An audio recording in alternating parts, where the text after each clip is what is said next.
शेजारी शेतात जाण्यासाठी रस्ता देत नाही. कायदेशीर मार्गाने रस्ता मिळवण्याची संपूर्ण प्रक्रिया जाणून घ्या.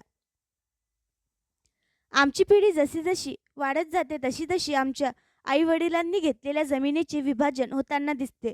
त्यामुळे शेतीसाठी वापरल्या जाणाऱ्या जमिनीच्या रस्त्याबाबत मोठा प्रश्न निर्माण झाला आहे.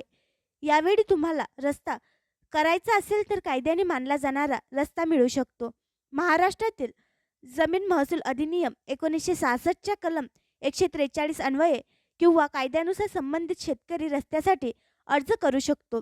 त्यासाठी शेतकऱ्याला तहसील कार्यालयात लेखी अर्ज भरावा लागतो. अर्ज कसा करावा? कायदेशीर पद्धतीने शेत रस्ता मिळवण्यासाठी संबंधित शेतकऱ्याला तहसील कार्यालयात जाऊन लेखी अर्ज करावा लागतो. या अर्जामध्ये कारणाची स्पष्टता द्यावी लागते. त्यानंतर अर्जाचा विषय काय आहे हे नमूद करावे लागते.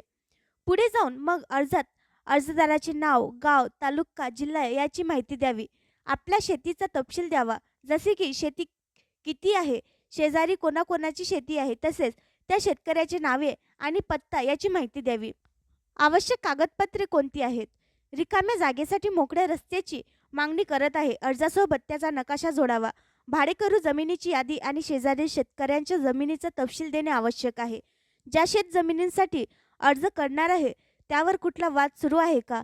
असेल तर त्याची कायदेशीर प्रत अर्जाला जोडणे अनिवार्य असते.